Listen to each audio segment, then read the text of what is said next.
Ji sir, coming to let's go back to first of all clear the Biden statement, and we have been hearing this since like 2001 when they started the war on terror. They used the terms like rogue elements for the intelligence agency, and then for our Pak army, they started like a negative narrative. Sometimes they were saying that the Taliban, they are 100 kilometers from Islamabad. Pakistani nukes are they're gonna take over the nuke. Sometime they were saying that the terrorists are going to get hold of the nuke. But all these narratives, I think now when Biden is back as president, they are continuing from the same point right now. And Joe Biden right now, I mean, if you see that they were threatening Saudi Arabia yesterday on oil, and they like couple of days later he started threatening Pakistan on the nuclear arsenal.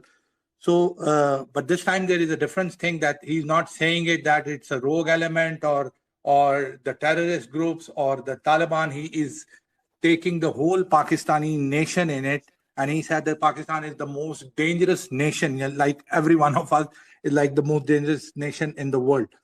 So, what do you think? Why are Americans concerned about Pakistani preemptive strike? I mean, when they know that if Pakistani territorial integrity will be challenged, they will go for the preemptive strike. Do you think that they are sure on that? That is why they are countering it before the things happen? Always remember the Indian strategy of attacking Pakistan. Before they launched the military invasion, like they did in 1971 into East Pakistan, Indians focused on two critical mission objectives, and they achieved them both before the invasion. Number one was to create enough political and military anarchy inside Pakistan so that Pakistan army gets bogged down inside the country, more involved in internal security duties than defending the borders. And secondly, Pakistan is isolated globally within the big powers, within the powers that matter. And India has forged an alliance with them against Pakistan.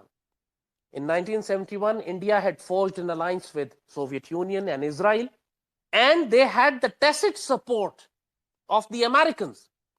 Americans had actually allowed them to capture East Pakistan. And bluffing continued to bluff Pakistan. The Americans were Pakistani allies, that they continued to bluff Pakistan that we are sending the 7th Fleet to the Bay of Bengal to prevent the Indians from taking over East Pakistan. Complete bullshit, complete bluff. Entire Pakistani state and the leadership fell for these lies. And Indians were comfortable. They knew that no 7th Fleet is going to come. And they had an open field, isolating Pakistan diplomatically, trapping Pakistan army in the internal security duties, and then invading the country from the outside. This is exactly what the Indians are doing now. They have forged alliance with Israel again, with the Americans. And as far as Pakistan's security is concerned, they know that Russia is not going to fight for Pakistan. China is not going to fight for Pakistan.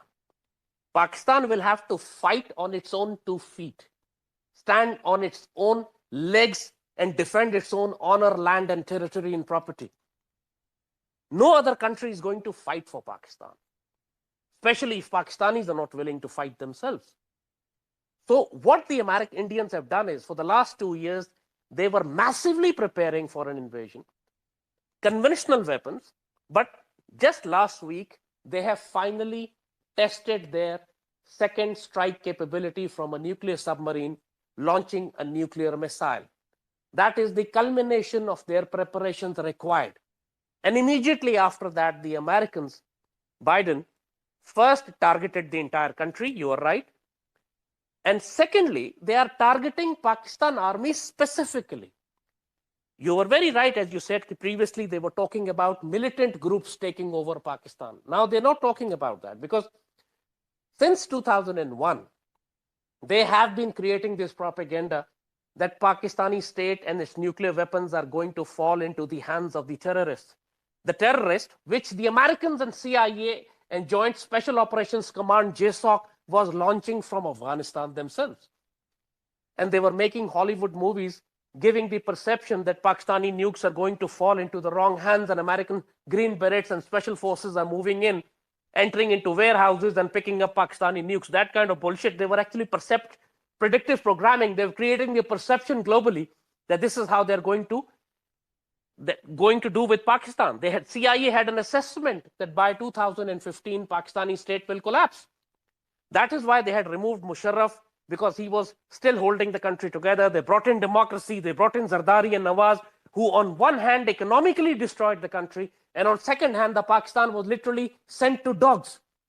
The entire Pakistan was suffering from terrorism, suicide bombings, and that was the internal security crisis which was creating the global perception and diplomatic environment that Pakistani nukes are about to fall into the wrong hands. But Pakistan army fought back. Pakistan army held the line. We regrouped, reorganized, counterattacked, took Swat, took tribal areas, defeated TTP, pushed them back to Afghanistan. Almost 90% terrorism was crushed in Pakistan. 10% remained because still Afghanistan was their base area and they could operate from there. So now the Americans cannot build this narrative that the Pakistani nukes are about to fall into the hands of TTP or BLA, because their major power has been crushed. So now they are targeting Pakistan army itself. You can see that in Pakistan also, within the country, a most venomous campaign against the armed forces is being launched nowadays. Every political party is against Pakistan army right now. Political party and their followers. There's not a single political party in Pakistan which is supporting Pakistan army in these times. They actually have the same narrative which the Americans had in this since 2001. They're actually having the same narrative. One could argue and blame the lead policies of the Pakistan army also. They have actually played into the hands of this information war and narrative building, and they have not been able to be proactive in responding to this information war. But that's a separate debate. But the fact is, on one hand, the entire country, within the political party, the narrative is strongly anti-army. And now, internationally, they are targeting Pakistan army as a rogue force. They have presented a resolution in the US Congress that Pakistan army should be declared a terrorist organization for committing genocide in East Pakistan in 1971. So that is another axis of attack. And you can see it's very determined and focused attack on the Pakistani armed forces. They cannot see the RSS terrorism in India. They are completely ignoring the RSS Hindutva Zionism in their plan of Muslim genocide. Every analyst and thinker in the world is saying that India is on the cusp of a Muslim genocide. The 250 million Muslims would face, unbelievable biblical slaughter in the coming weeks and months. Nobody's bothered about that. India is not the dangerous place for them, according to Mr. Biden. India is not a dangerous place for minorities or Christians or Dalits or other low scheduled castes. But Pakistan is the most dangerous place because Israelis want Biden to say that. And Biden, you know that. The man is a wind talker. He talks in the air. He sees ghosts. He's a demented, completely, what would I say? His dashboard is fried, I call it. He can't even think properly. So this man is not speaking for himself. It's the strong American, Israeli, Jewish lobby inside America that is controlling the US foreign policy now, using the American power and the Indian power to try to destroy the greatest threat the Jewish state feels for itself. That is an Islamic country with nuclear weapons. So at all cost, no matter what, even if they had to burn the entire Asia for it, Israelis cannot tolerate Pakistan having nuclear weapons. And they will use the American muscle and the Indian military to do this. And right now, when the whole world is already in turmoil and on the edge of a world war, this is the most ideal time for them to wage an invasion on Pakistan. And Pakistanis should be very, very concerned at this, because the political discourse and leadership quality in Pakistan and the economic crisis and the disharmony and disunity in the country right now is actually alarming. while our enemies are so single-mindedly, determinedly focused, like they were in East Pakistan in 71.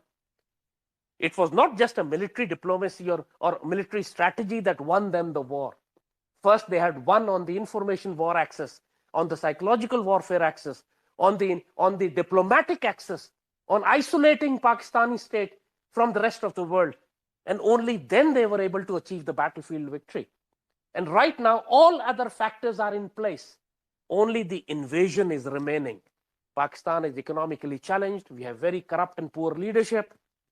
We have internal fighting going on, literally on the verge of the civil unrest. And all these signs are dangerous. Very, very dangerous. We need a serious course correction.